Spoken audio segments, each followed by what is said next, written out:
Hello and welcome to Sleep Cove with Christopher Fitton, the place to come for a great night's sleep.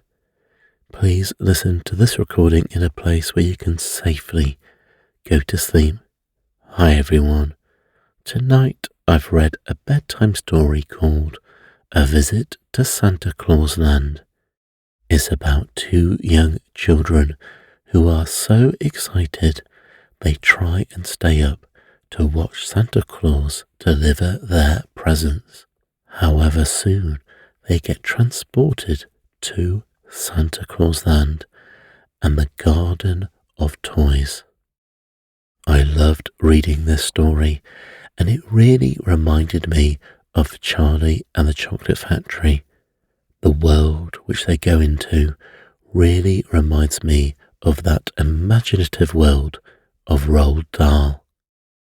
I really hope you enjoy it, and if you have any requests this holiday season, please remember to leave a written 5-star review with a request in the review.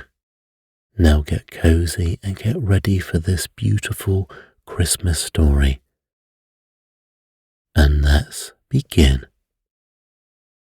A Visit to Santa Claus Land by Georgine Faulkner. Once upon a time, there were two children, a little boy named Willie and a little girl named Annie. Now they could hardly wait for Santa Claus to visit them, so every day they would say to their mother, "Oh, Mother, how many days until Christmas? Must we wait a whole month, Mother?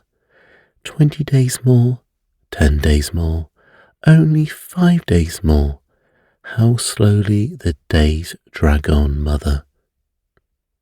Now the busy mother felt the time slip by all too rapidly, but the children counted the days on the calendar and grew more and more impatient each day.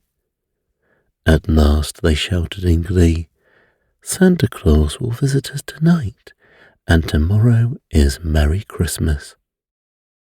They borrowed the longest, strongest stockings which they could find, and when their mother came to tuck them snugly in bed and to kiss them good night, Willie said, "Do you know, Mother, I am going to prop my eyelids wide open and watch all night for Santa Claus."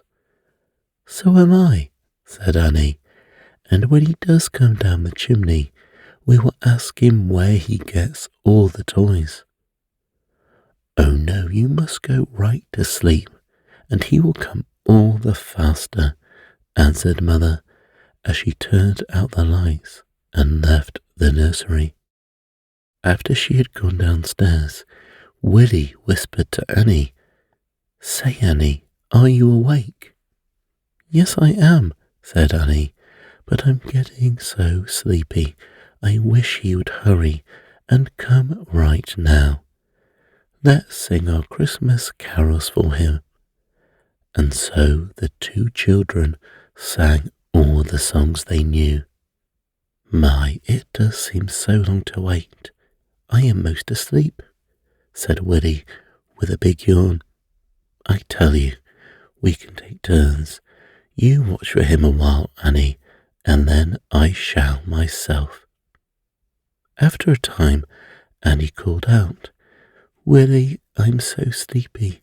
It's your turn to watch." But she received no answer. The next thing they knew, Annie and Willie were away up in the North Pole country, with snow and ice around them on all sides, and right in front of them stood a high ice wall. "How I wish we could go through this wall," said Willie. And just as he said this, the ice seemed to open, and there was a great gateway leading into the strangest garden that you ever heard of in all your life. It was a garden all of toys, and Annie and Willie could hardly believe their eyes as they saw the wonders about them. Hanging right over the wall, there appeared to be something growing like morning glories. When they looked again, the children saw that they were not morning glories at all, but small toy talking machines. While on a trumpet vine nearby, they saw growing like flowers real toy trumpets. Willie picked a trumpet at once and played on it, toot toot toot toot too oh oh. Oh, you must not touch the toys, Willie, gasped poor Annie in fright. We don't know who owns the garden. Just then the children saw the gardener of this wonderful land of toys. He was the merriest old man, dressed all in red, and his coat and hat were trimmed with ermine. His hair and beard were as white as the snow, and his cheeks were like red, rosy apples, while his eyes twinkled like stars. The children knew who this gardener was at once, you may be sure. Why, it was Santa Claus, of course. He was cutting down a crop of whistles with his sickle. He had a large red sack at his side and smaller bags nearby, and he was so happy that he sang as he worked. In my wonderful garden of toys grows a crop for the good girls and boys, dolls, cannon and drums, candy cake, sugar plums, all grow in my garden of toys. He was just ready to make up another verse when he spied the two children. Oh, ho, ho, ho, he laughed merrily.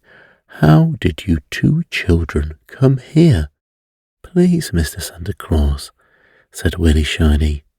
We were waiting for you to visit us, and the next thing we knew, we were in this garden. We don't know how we came here, but now that we are here, may we not help you to pick some toys? Indeed you may, said Santa Claus. I need two such helpers. I was just wondering how I could gather all these toys in time for tomorrow. Willie, will you please go over to the garden bed in the corner and pull up some toys? Pull up some toys, echoed Willie in amazement. But he took a red sack and went to the garden and began to put up toy tops. There were large tops growing like turnips, and little tops growing like beets and radishes. There were all kinds of tops. Some would hum, hum, hum, and make music while Willie pulled them up. Next Willie climbed a tree and began to pick red marbles growing just like cherries, and he found purple and blue marbles growing on a trellis just like grapes, so he filled many small bags with marbles. He also climbed other trees where he thought he saw apples and oranges growing, but when he came near them, he found different coloured balls, so he picked a bag of balls for Santa. Oh, Santa, may I help too? Asked Annie. Indeed you may, my child, he answered. How should you like to pick dollies? So all this time Annie was busy getting him dollies, and she was very happy. You dear, dear dollies, Annie said, as she hugged each one in turn. How happy all the little girls will be when they find these dollies Christmas morning. There were large dolls with the cutest bonnets on their heads. growing just like roses, and other dollies with the dearest pointed hats, growing up like tall hollyhocks. And then there were tiny dollies, like pansies, turning their pretty little faces up towards Annie. Presently, Santa Claus began to water the grass, and suddenly every blade of grass was a tiny tin soldier with his musket erected held, while soldiers' tents, like mushrooms, sprang up all around. Warships, sailboats, steamboats, motorboats, rowboats, and canoes were all out on a lake nearby, but they could never sink, for the lake was a large looking-glass, and fishes, ducks, and swans were swimming on looking-glass streams. The children rushed from one garden to another and saw so many things to pick that they were kept very busy helping Santa Claus. "Oh, see those pumpkins and squashes over there on those vines," exclaimed Willie. But when he went to pick them, he found drums, large and small, footballs and basketballs lying on the ground, like melons and pumpkins turned brown. "Wee-hee-hee-hee! Isn't this jolly? See those funny brown leaves blowing in the wind," called Annie. "They are of all sizes and shapes." When the children came near to pick them, they found no leaves at all, but brown teddy bears with their arms and feet outstretched. The children hugged them in their arms, and the teddy bears gave little squeaks of glee, for they were so glad to be gathered in with this harvest of toys. Suddenly, overhead, the children heard a whirring noise, and when they looked up, it seemed as if great swarms of dragonflies and butterflies were hovering over them. "Ha ha ha!" laughed Santa Claus as he watched the surprised children. "Those are new toys. They only lately have come to my land. But here, take these butterfly nets and try to catch a few of them." And when Annie and Willie brought these toys down a little nearer, they saw that they were not dragonflies or butterflies, but toy airships. Tiny toy trains went gliding over steel rails, across switches, under bridges, over bridges, and stopped at stations, quite like really, truly trains. "How should you like to see my farm?" asked Santa Claus. And the next thing, Annie and Willie knew they were in a Toyland farmyard. Houses, fences, and barns, with stalls for horses and cows, and everything as complete as a real farm. Horses rocked to and fro, or rolled about on wheels. Toy lambs, so woolly and white, said "ba, ba, ba," when their heads were turned to one side. There was a menagerie of wild animals nearby, elephants and tigers, lions and monkeys. More animals than you can tell about were there, and they looked so real that at first Annie felt like running to hide behind Santa Claus. Then Santa Claus led them through toy villages, and they really felt like giants when they looked down on all the dolls' houses and different stores, toy theatres, toy post offices, toy grocery stores, meat markets, and in all these stores were dolls for clerks and dolls for customers. Then Santa took them far away from the villagers, out through the orchard where the sugar plum trees were growing, and after they had filled many bags with candy, he led them out to the Christmas tree forest. Here they found Christmas trees growing with gold and silver tinsel, and hung with glass balls and chains, while tiny coloured lights were twinkling through the branches. Santa Claus had to gather these trees and pack them with great care. The next thing the children knew, Santa Claus had taken them right into his home. There they saw a dear old lady with snow-white hair who was sewing on some dolls' clothes. She was dressing some of the dollies that had sprung up without any clothes. It was Mrs. Santa Claus, of course, and as she hugged and kissed the children, she said to Santa Claus, "The dears, where did you find them?"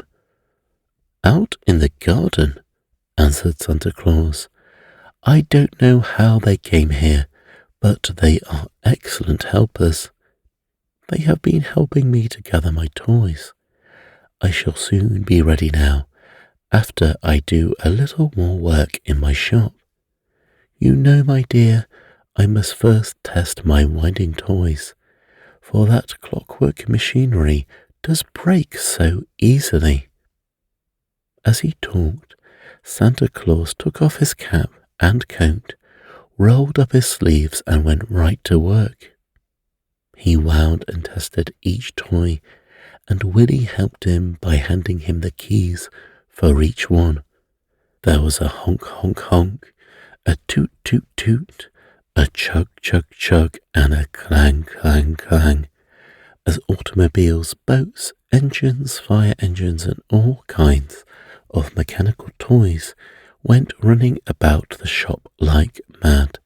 Next, Santa was working with his saw and plane, hammer and nails, and with a rap and a tap he finished the roof of a doll's house. Mrs. Santa had dressed all the dolls and furnished the dolls' houses. "What a cute little kitchen!" exclaimed Annie.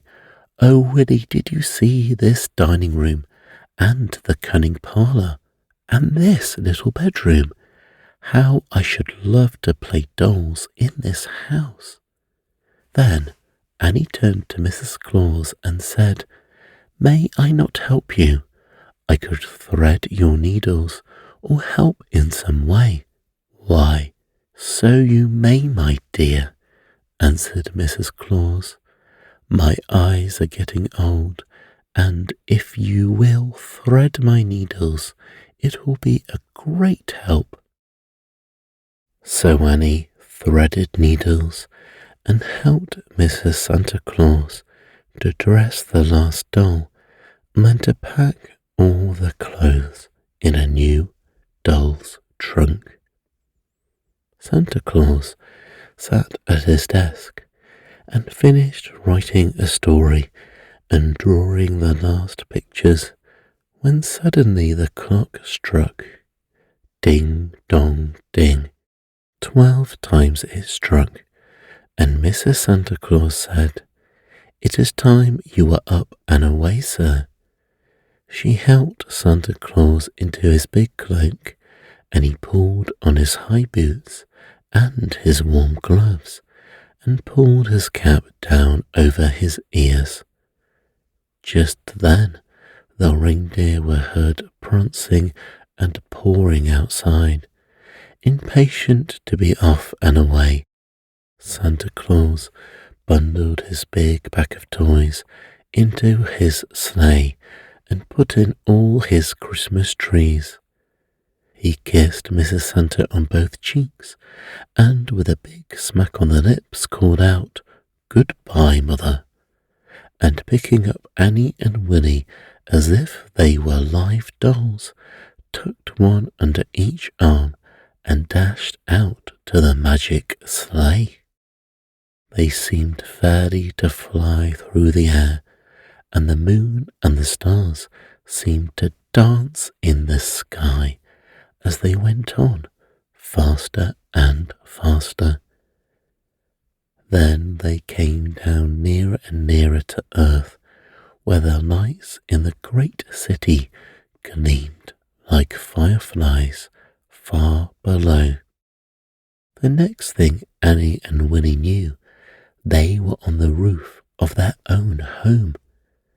The next thing they knew, they were down the chimney, and there they were right in their own little beds. The sunlight was streaming into their eyes, and their mother was calling, Merry Christmas, little sleepy heads." Merry Christmas, they both shouted as they bounced out of bed and rushed for their stockings, which were fairly bulging with toys, and Annie was soon hugging and kissing a new dolly, while Winnie was blowing a new trumpet. In the other room stood a large Christmas tree, which had come from the Christmas tree forest. "Oh, we know where these toys came from," said Willie. "They came from the Garden of Toys, for we visited Santa Claus Land tonight. Now tonight when you go to bed, close your eyes tightly and go to sleep. I am sure you too can pay a visit to Santa Claus Land. Merry Christmas."